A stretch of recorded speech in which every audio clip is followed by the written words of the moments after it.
All right, welcome back. We're going to continue our speeches here in the Estes Village. We got Keith Conway and Cameron Craig. Today, Keith and Cam are going to give you a crash course in how to hack the monolith. Cam was the man on the inside with a desire to develop change. Keith was a consultant on Cam's staff who acted as an advisor and the link to get the techniques you're about to see into the company. Keith and Cam hope you come away not only entertained, but educated and empowered by their framework on your own, to try their framework on your own. Let's give our attention to Keith Conway and Cameron Craig, Change Agents, how to effectively influence intractable corporate cultures.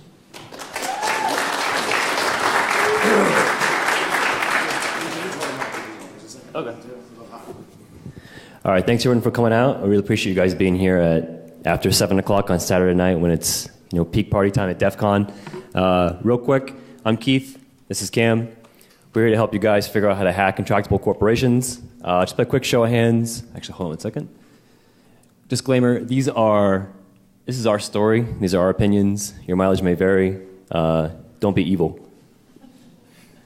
So how many people have worked for or currently work for large corporations? Okay, awesome. How easy is it or was your experience to try and change or get the culture to move? Exactly. So everything we talk about tonight is going to go back to this thesis right here. Corporate culture is hard to fix because of a fundamental misalignment of shared vision, shared value, shared culture, and shared change. So everything we talk about is going to come back to this. And we want to give you guys tools to take this and have an application tomorrow and not just have this be all theoretical. So I came with a lot of theory. Cam's going to give us perspective from kind of the guy on the inside. And then let's just jump in. There's a ton to go over. So this happens because of what's called the innovator's dilemma. Essentially, what was your competitive advantage in the past becomes what's called like a legacy problem over time, right? And if you're really interested, look up a guy named Clay Christensen. He's a professor at Harvard. If you heard about disruptive innovation, a lot of people in Silicon Valley use it improperly, but he's the guy who kind of coined the term.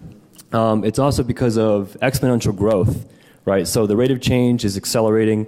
Things like in less than 10 years, a phone is going to be as fast as your brain in less than $1,000, and that just changes everything. So what happens is, right now, if you don't change, your company's going to go under. But you can't change because of a fundamental misalignment of shared vision, shared culture, shared value, and shared change. So it's all about how do you craft a narrative to get everybody to carry on and kind of share the vision. But first, we've got to look at large corporations are essentially complex systems. And complexity theory is really tricky to kind of pin down, so let's just look at an example real quick. So there's an idea of complicated versus complex. If something's complicated, it could be like a plane flying 500 miles an hour through the air, but it's more or less predictable because the probabilities you're not going to crash. Like it's tuned very well to be predictable. Versus a complex system, you can have the same input all the time, but the output could be different. So like predicting weather is really, really hard. So this is a whole other talk in and of itself. We're not going to get into it. But suffice to say, there are 3 properties to kind of focus on: nonlinearity, emergence, and adaptation. Nonlinearity is the idea that the same input can change the output based on context or state. Emergence is the idea that groups will exhibit behavior that individuals won't display in isolation, meaning you're going to act differently in a group or a collective versus individually. And adaptation, people in groups are going to change based on responses to the environment. So let's say you're a used bookstore, you want to maintain homeostasis and equilibrium, and you want people to talk on the phone because if people are talking on the phone, they're going to leave. So this is kind of like a passive-aggressive signal to the rest of the group that, hey, we don't want you doing that. Now, whenever you're doing OSINT, we're going to come back to this later, it's really easy to try and just take a ton of information and figure out how to use it, but this is one of the ways that you can deal with scale. You got to look at what are let's look at homeostasis is actually a collection of how relationships, values, resources, and objectives work in networks. And that's essentially what your corporate culture is. And that corporate culture will change based on how the market is changing and based on the behaviors and expectations of your employees and your customers. So again, this is the OSINT slide. Whenever you're doing OSINT, look at what someone's unmet needs are, what the points of friction are, what the sentiment is, meaning do they like their job, do they hate what they're doing, and then lastly, what do they think success looks like? Because what they say on their LinkedIn is how they perceive their position versus what the job description says, which is going to be different than what their boss or the company as a whole thinks they're going to say. And again, it's all about a fundamental misalignment. So it's a human-centered system, and that's what you got to design for. And this kind of comes back to our background if you look us up, which is from like design research and design thinking. But let's get into the next step. A shared value system, a shared culture, carrier wave. If you want a transformation, you need three things. You got to solve your unmet customer needs simply, right? Any great company now does this to a T. You got to build a great company. Company's got to be profitable. It's got to be able to invest back and change. And then third, you got to have happy employees that take pride in what they're doing and have a purpose to get out of bed and come to work every day. Otherwise, they're just coming for benefits. They're just coming for pay. There's some other thing that's keeping them there that's making them work hard enough just not to get fired. So let's unpack this real fast. Customers, they're your lifeblood of your business. Without them, your company won't exist. You got to solve the customer needs simply. Build a great company. Got to be profitable. Change is inevitable. You got to find a way to invest and keep that going. And then third, your employees have to really take pride and enjoy what they're doing. And this is kind of, you need all three things. So you heard Jason talk about customers and employees, or employees earlier. They're part of the figure, so it's customers, employees, and your business all together. So there's going to be a hierarchy of value systems that you're going to have to like be aware of. And that's going to go from what the CEO thinks to what the market says is valuable to what your organizational culture says, all the way back through your customers. And there's going to be so much information that you're going to have some strategies to kind of collapse this and make sense of all this, to kind of optimize your signal to noise. So the first thing is about mapping the architecture of power, and the other is about mapping continuums of scale, time, and expertise. So the architecture of power is all about like your formation story. So if you're Facebook, you're primarily a developer culture. So if you don't code, you have no say, you have no vote, because that's essentially how they communicate. We came from retail, and in retail, the marketers and the merchandisers had all the power, because back in the day in the early 1900s, when the catalogs came out, if what you had on the shelf didn't sell, you were out. So those guys had the power, and that doesn't change over time. So that will help you see, where the power kind of comes from. Second, continuums will give you trends of value systems, and this is how you kind of make sense of dynamic, kind of chaotic systems. So for time, if someone's been there longer, they're less likely to want to change. If someone's newer, they're going to be hungrier for change. If someone's more of an expert with 35 years of experience, there's a very little chance that they're going to think differently about what they know, and getting them to kind of see is going to be a lot more of a challenge. So Micah Zenka wrote a book called Red Teams. One of his main premises is that the C-level essentially won't really know what's going on because no one below is incentivized to tell the truth. And this is going to be one of the biggest challenges you're going to deal with. So how do you become a change agent? First things first. There's this thing called the prisoner's dilemma. It's if you're into game theory or game mechanics, it's basically about how do you cooperate when you're rational, but people act irrationally. So let's say Cameron and I get tired of doing what we're doing. We rob a bank. We get arrested. Yeah, we get arrested. Police separate us, and they say, all right, Keith, if you rat Cam out, you go free, he gets 20 years. Police give him the same deal. What ends up happening is if we cooperated, we'd both get 1 year and hit a little bit of a pain, but what ends up happening is we rat each other out, and we both get 20 years. So we're rational individuals, but because we're motivated by self-interest, this is what happens. So in an iterative version of a prisoner's dilemma, meaning a version that remembers history, so we remember history because we're interacting with one another every day, and you remember how someone treated you the day before, the dominant strategy, meaning the thing that works the most, is called reciprocal altruism, which is you respond you do the most altruistic thing first, and then respond tit for tat, meaning you do a nice thing to try and solve their problems, and then if they act, maliciously or not nice to you, you cut them off and don't do the same thing. So this idea of solving someone's unmet need, this is the golden rule of influence and where everything starts for our framework. So if you take Michelle and Chris's class, they'll say, how do you leave someone better than they found you? What we say is, how do you solve someone's unmet needs, whether it's your customer or, in this case, the employees that you're having to work with? So again, when you're thinking about how do you solve someone's unmet needs, you've got to keep collecting OSINT, but what do you collect? What are their unmet needs? What are their points of friction? What do they love and hate about their job? And what do they think success looks like to them? And even if you're interviewing, ask the same people or ask the different people the same question. You're going to get 1,000 different perspectives. So the challenge for most people is that they will not suspend their ego. If you do, and just worry about getting results, this took me a long time to learn when I started out my career. But once I figured it out, it was just like I took off. So 2 more quick theories. People work essentially for achievement and recognition for achievement. There's an industrial psychologist back in the 60s, Frederick Herzberg. You can check him out. But people also work for affiliation, influence, and achievement. And right now, this is an economy of attention. So think about, how does someone want to exert influence in front of a certain kind of group within the company, whether it's a marketing team or developers or whoever?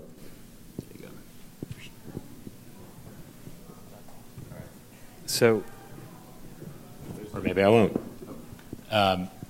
So now kind of putting this into some context, using a lot of the building blocks that Keith talked about, specifically within an organization, this concept of hyperbolic discounting comes up, where largely people are motivated for the short-term gain versus the long-term gain. And as Keith was saying about suspending your ego, one of the things that in doing that, you're more motivated for the long-term gain versus the short-term gain, which is a mindset that you have to have throughout this. Like, this is kind of a basic of this entire thing. But largely people are motivated to kind of do things in the short term that make them look great, pull a rabbit out of the hat, make the boss look great. And ultimately, they're not thinking about that bigger picture, which you are, which kind of goes to this idea of the prisoner's dilemma as well, where everything that most people are thinking about is in their silo. What is it that I'm doing today to make myself look good, to ultimately get the bonus, to get the recognition in my space? And the result of all this is people become incredibly predictable, which means you can actually use them, seed them with concepts and ideas that will give them that short-term gain, while, in the background, what's going on for you is you're building towards the long-term gain. So the first thing is this idea of psyching yourself, which is the thing that took Keith, and I'll say myself, a long time to learn. It's this concept that you're actually giving things away. Now, you're not giving things away necessarily for free. There is an ulterior motive, but what you're actually trying to do is you're solving unmet needs for those people that you're giving these ideas to, which make them look good in the short term, which builds rapport, which ultimately turns into support. And that long-term support for your idea, your larger picture, is what actually develops change. So this isn't to say that you just blindly are walking around the organization, dropping ideas off. One of the first things that you have to do is a threat assessment. And we're not necessarily saying this from a negative aspect, but you need to understand who is a gatekeeper, who's a megaphone, who's ultimately there to influence other people. And of course, you're going to come across the people that are ultimately a threat. And through this, you're kind of making a list of the people that you're using for these various activities, and you're also eliminating people that you don't need to message to, or that you need to keep at a bare minimum, just sort of tertiarily involved. So remember, their ego is actually your friend. You're actually enabling their success, and they need to feel that you're enabling their success, and they also need to feel that somehow they are key to your success. It's a mutual arrangement. So you prioritize their ego above your own, and ultimately you seed them with the ideas that you want to come across in the larger picture. And we'll talk about this more as we get into some of the techniques. There's another thing about this that we've discovered is this idea of OSINT being very fluid. So we get attached to our information, our ideas, the things that we know, the things that we hold dear to some degree, the things that we've discovered first. And it's important to remember that this information is extremely porous.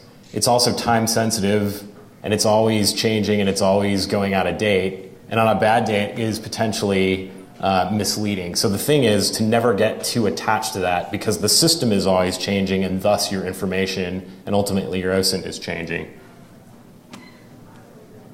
Some techniques for cultivating OSINT within the organization. So we've been talking about using social capital to gain influence. That's the first thing. We talked about threat assessment. So there's that idea of constantly looking at the threat or the opportunity.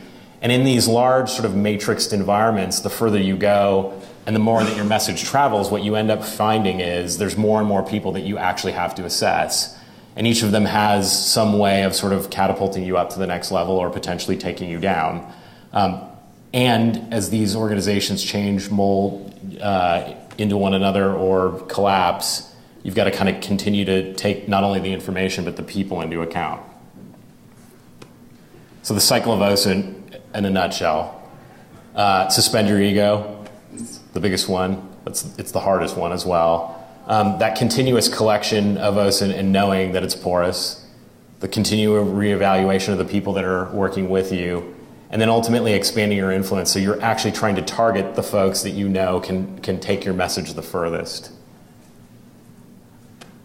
And a personal note out of this, one of the things that we're really big on is this idea of personal resilience. This process is not a short-term process. This is a long-term process. I think everybody laughing about how corporations don't change understand the fact that it takes a really long time to make change happen. So it's kind of not for the faint of heart, and it's definitely one of those things that your primary objective is this forward movement with both the knowledge that you've gained and the sort of influence that you're building.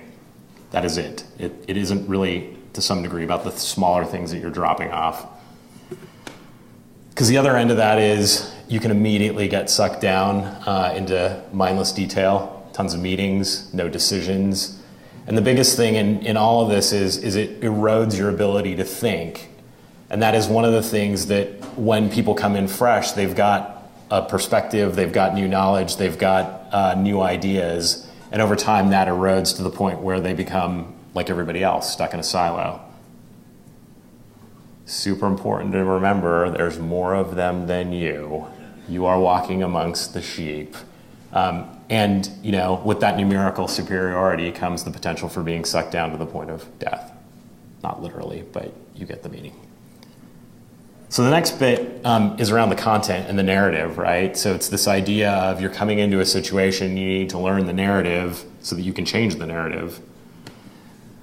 So, as Keith asked in the beginning, everybody's experienced these issues. We all have a common framework for this, working in these large corporations, but for some reason, we don't act. Things don't change. So we asked why. And a lot of what we found as we've gone through this process is the first thing is obviously ego, which we've been talking about, and people feel a threat to that. The second is this idea of the elephant in the room. It's like, ooh, this concept that I know is out there, but it's too big and I don't want to talk about it. Or I feel uncomfortable because I've got challenges with my boss or the people that I work with, et cetera. The last one, which seems the least nefarious, but is actually the killer of large companies more than probably the other two, is people actually don't know where to start. The problem is so big, and they work on one little piece of whatever it is that they do in the company, and ultimately they don't see the bigger picture. They've forgotten that customer service really matters to a retail organization, as an example. So how do you rewrite that narrative? So a lot of this is the sort of social engineering tricks that we've been using, which is to focus a story on something simple that people can get and understand. Put some theater behind it. So even the way we present our style tends to be very visual, these kind of quick hits, not a lot of bullet points.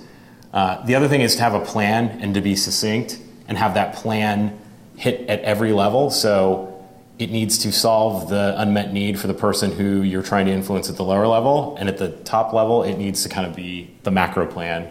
And then the last thing is don't be afraid to get kinetic. We'll talk a little bit about what that means. So we thought we'd show a little bit of an example around the work that we've been doing.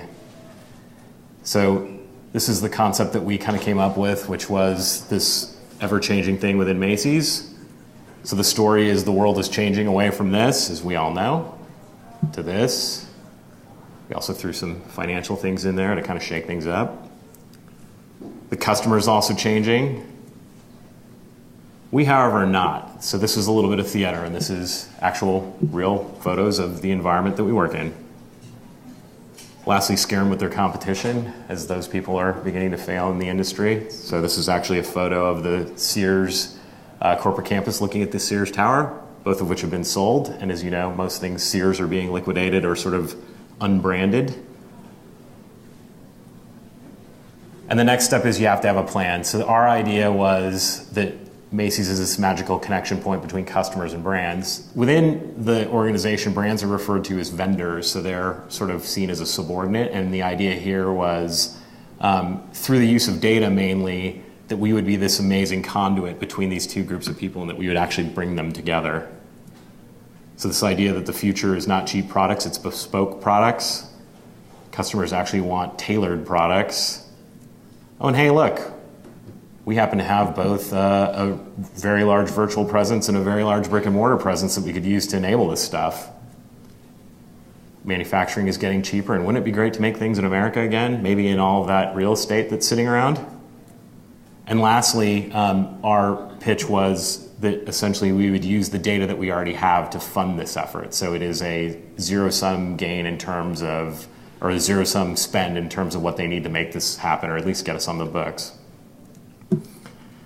So out of this, one of the things that we also learned is you needed to create a vision, something that people could take with them. And our two things were, it should be 8 words or less, and the message should be so simple and so easy to get that 80% of it kind of drops away, and the person that you're influencing, their narrative takes over, and they're the thing that is actually filling the gap and kind of selling it forward.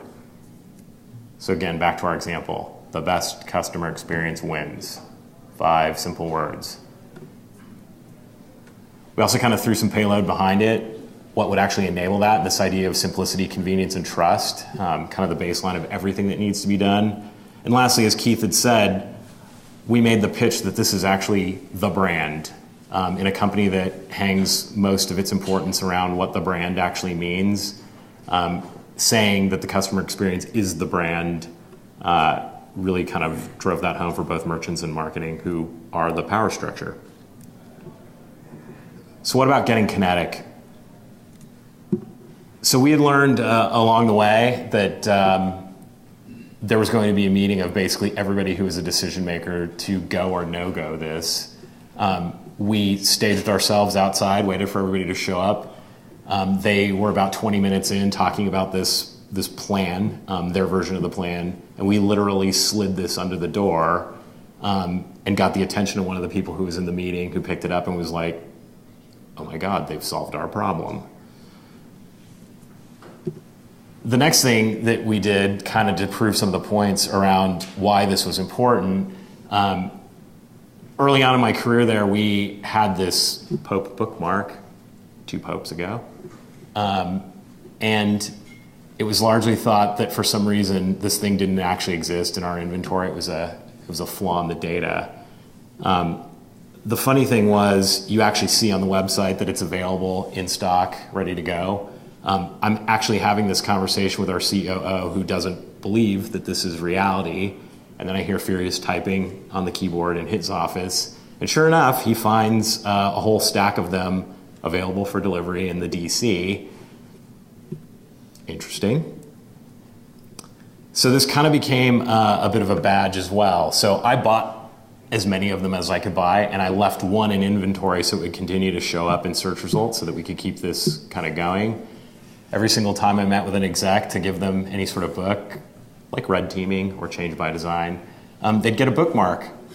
So they started collecting them. So originally it was like, oh geez, he's handing us another bookmark. And then largely, it kind of became a symbol of, I'm in the club, I'm in the know. Like, yes, there's a little bit of shame involved, but on the other end, I'm thought of highly enough that I would actually get these bookmarks. So these became highly collectible within the organization.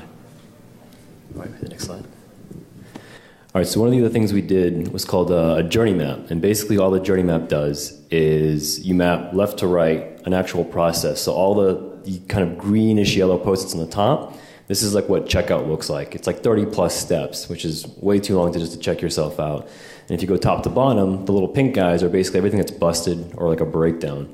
So basically you go, you hang out with the associates, you interview, you literally have them map out what it is like for a customer to go and shop and check out. And we did 2 of these to have 2 different stores, and this helps you kind of figure out what the process is and how to deconstruct it. But the problem is no one really understands these kind of flows unless you're highly technical, because it's just, there's a ton of stuff to just cram in your head.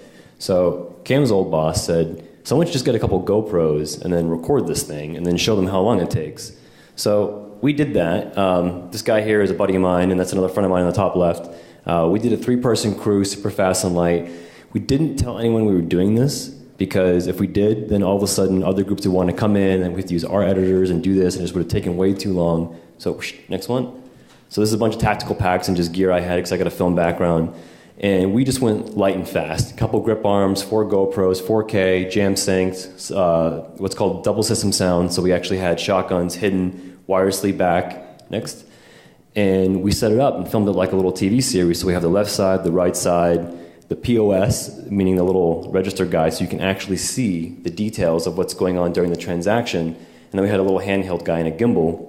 and we edited it all together. And we got really lucked out. We had one person, or it was one person as a main character, and then 3 others that kind of came around. 15 minutes to check out, and we actually had the whole C-level sit and see that as a pre-read, what's called a pre-read, before we had this meeting kind of last minute. Now, next. You're not done until the output is right.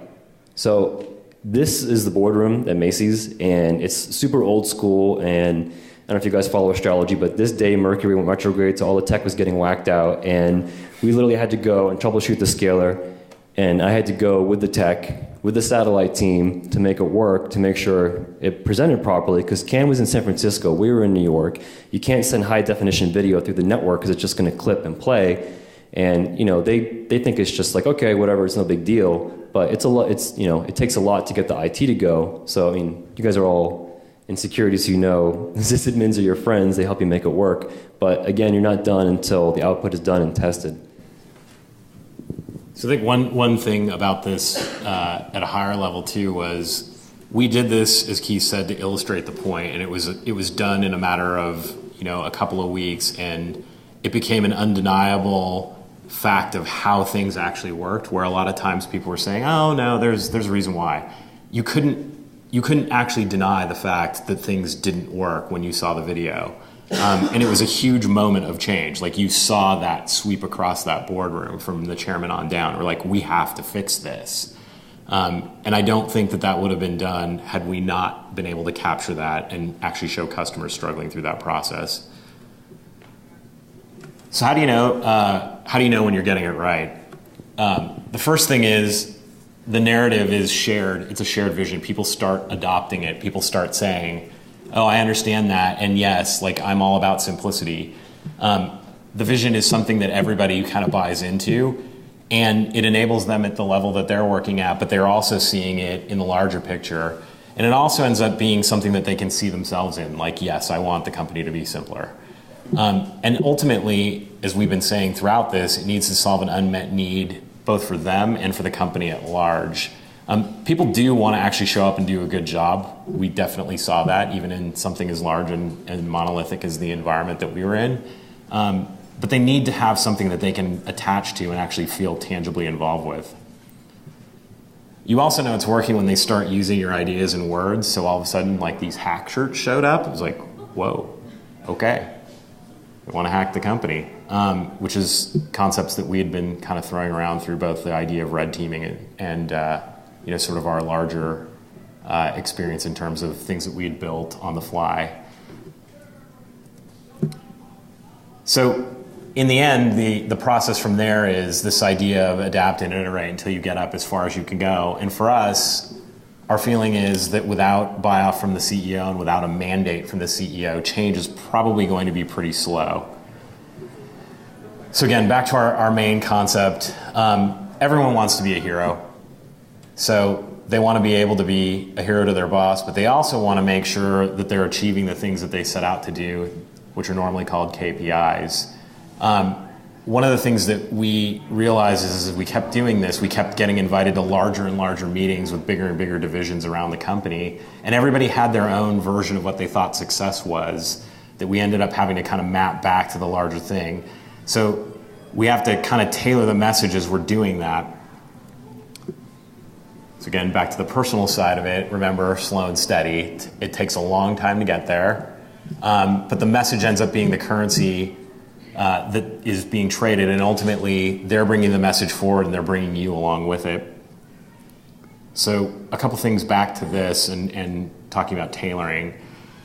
So one of the largest groups that we needed to influence was merchandising, and two of the things that they care about most are this idea of relevancy, product relevancy. How do you actually get a customer to the right product?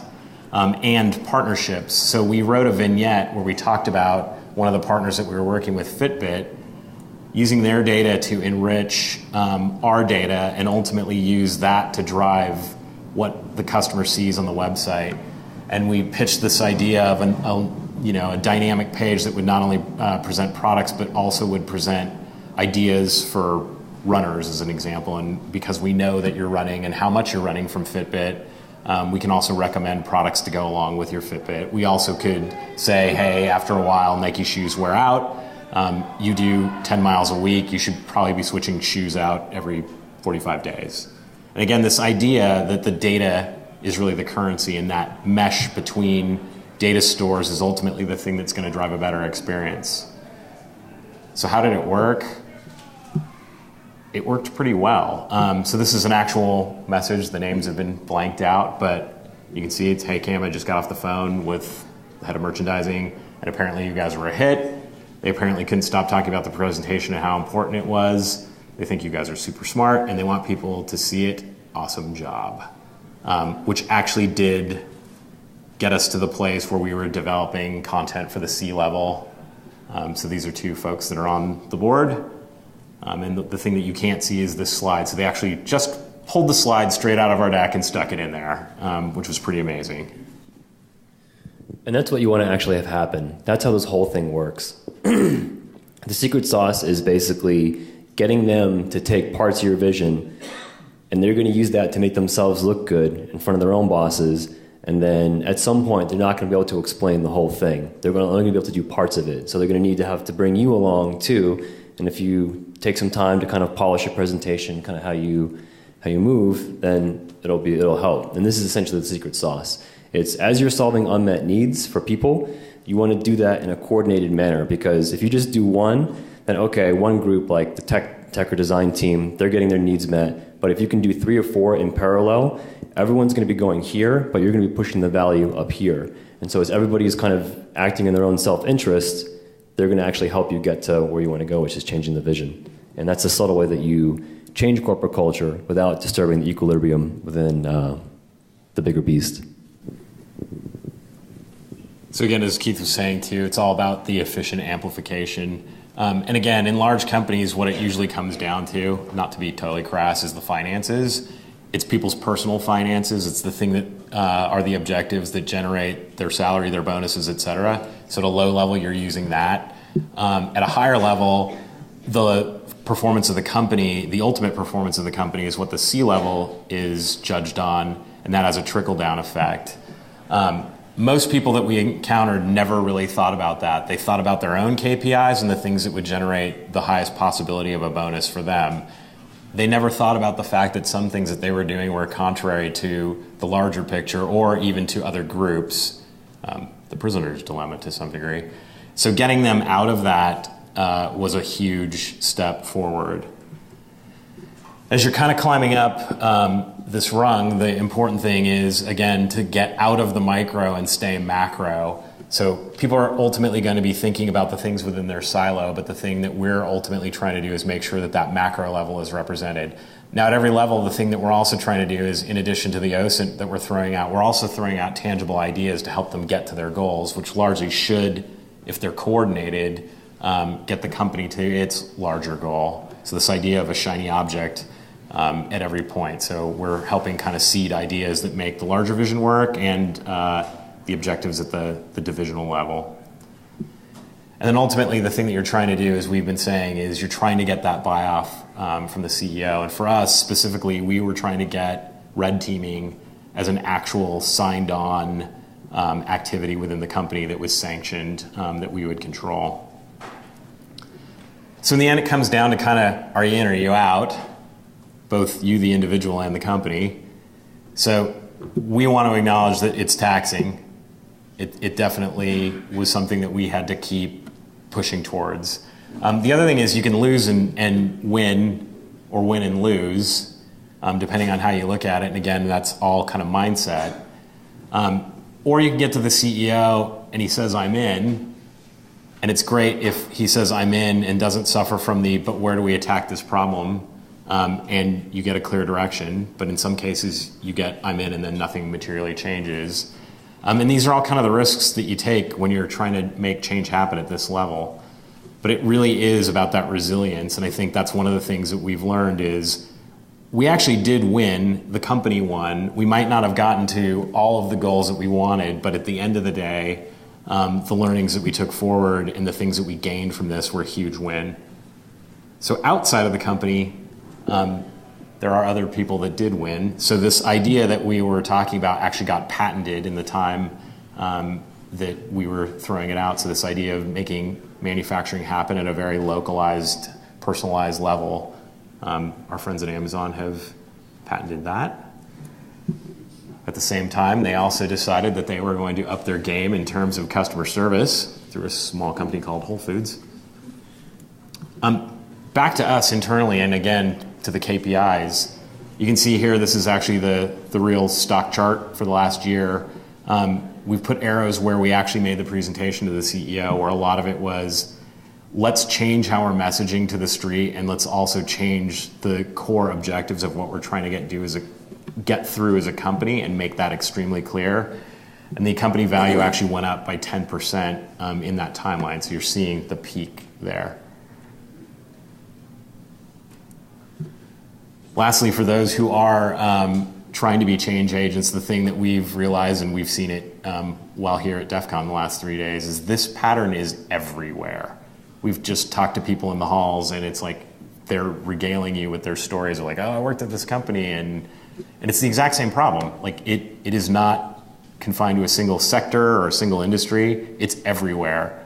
So there is a ripe opportunity for change, and people that know how to change. Our thing is, we think that we're kind of just at the genesis of this, and it's really beginning to take hold in terms of something that people are looking for in terms of help. So in the end, you're trying to build shared vision, shared values, shared culture, and sharing in the change amongst the employees, the business, and the customers. So at the very end, if you remember nothing else, take a picture of this or look at this. Solving unmet needs for your coworkers is how you kind of start building rapport. You got to suspend your ego so you understand how to leverage your social capital, because that's your currency. Learn the current narrative, then change it. Keep your message simple, less than 8 words.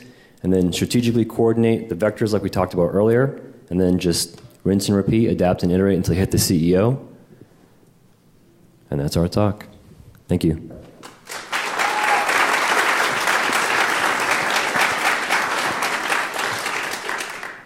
So does anyone have any questions or no? Sure.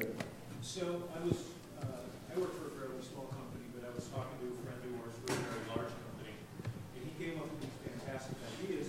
We worked him on up the line, and of course, everybody else took his deck, attached it to their name, made it so that it was their idea, and he's now unemployed. Okay. How do you make that happen? It's a challenge. If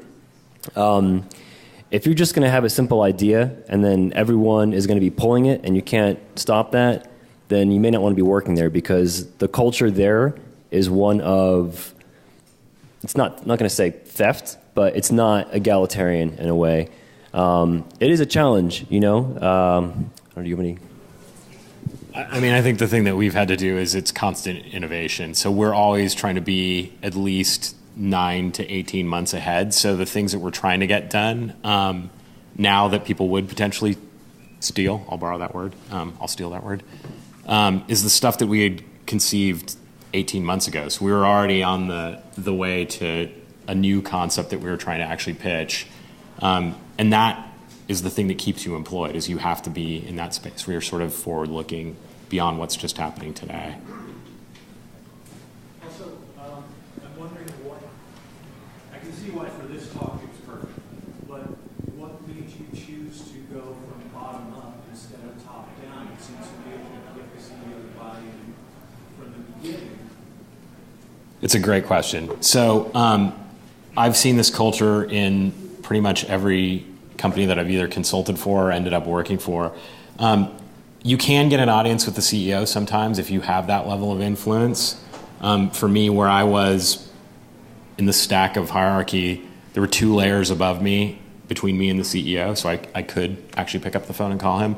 The problem is you can have an awesome conversation with him, and the minute he leaves the room, you're going to get pawned off to somebody who ultimately is either at my level or a lower level, and that is where good ideas go to die. So our thing was, instead of having a feel-good meeting where largely it's like, yeah, that's a great idea, Cam. Let's go do that.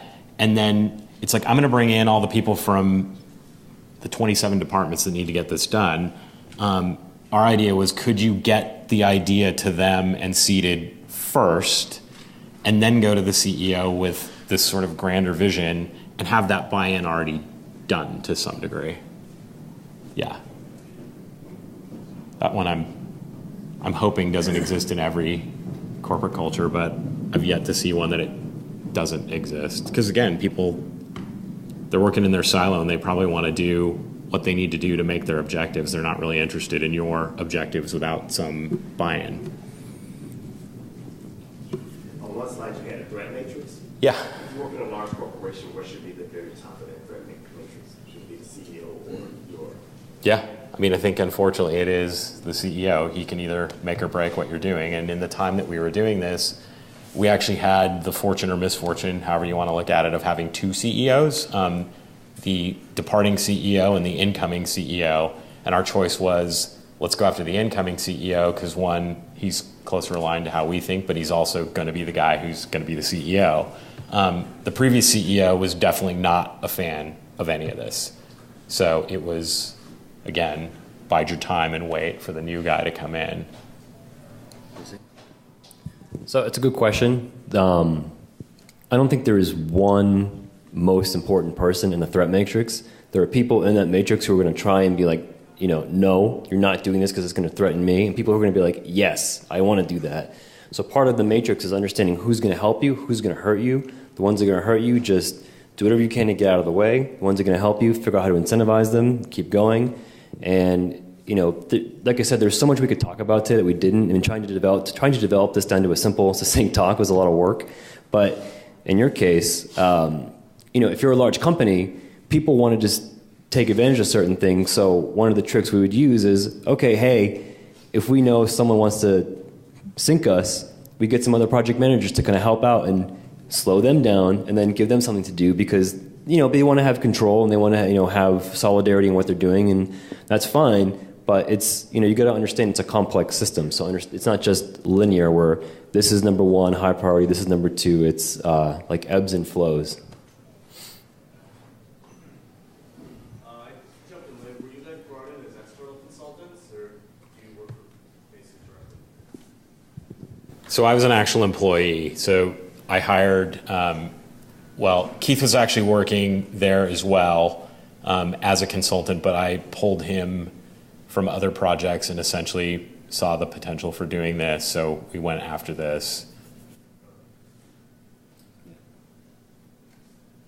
So, Keith, when you were presenting, you were burning through the slides. And I'm just wondering, from a psychology perspective, was that a deliberate thing? Is it just 1 point per image, so you don't have bullet points, or is there an educational style there? That's more my style. I think it's easier. I come from a film background, special effects and film sound. So this to me is like a storyboard for a film, but disguising a business plan and a corporate vision to get everybody kind of latch onto. Yeah, exactly. So for me, it's easier to kind of see an image and it jogs what I want to say because I then have like a billion things in my mind always going on in parallel. So instead of sitting and reading and that's the thing too, like you sit in any kind of large corporation, it's just like 200 slide, dense PowerPoint decks that no one reads, doesn't matter what level they are, and they see this. I mean, you can read this over lunch or over a cup of coffee on your phone or at your desk and just follow along like a story. It doesn't have any crazy big words. It's all really simple. That's the idea. So it's just, how do you keep them engaged as long as possible and in as a simple way as possible? So it's a good question. Got one other thing to add to that. So I think one thing to kind of see in this is we have a trick that we use where we put the most important point at the bottom. So let's see if I can find one that's good that has that. This is a good one. So strategy, coordination, and hyperbolic discounting bias will help you build a vision. And these other elements that we've used, the iconography around, are really the bullet points, but it takes it out of that bullet that nobody's going to read. And again, you're probably going to pay more attention to the visuals and then whatever is being said. But if we were to hand the deck off and not be here to present it, it's kind of follow the bouncing ball where you read the thing in the black, and that's kind of the main concept, and then you're like, oh, I got it, you know. So that's kind of one of the IA tricks that we are using across this. Yeah, I just figured what you're talking about is organizational psychology here. Sure. So I wondered if there wasn't a psychological underpinning to your slides. Yeah. Simplicity is the key to brilliance. Bruce Lee. Again, too, these little icons, I mean, it is like a bulleted list in a way, just with the icons, but if you guys go to the nounproject.com, $10 a month, they have tons of icons.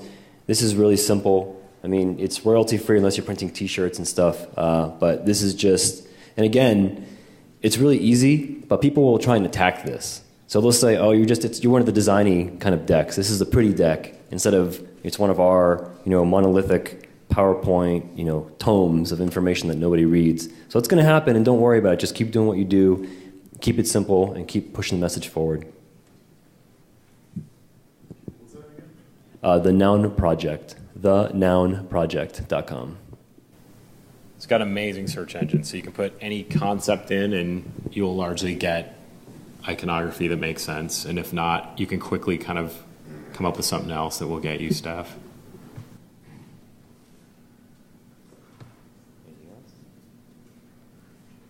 Thank you. Thanks. Really, thanks so much.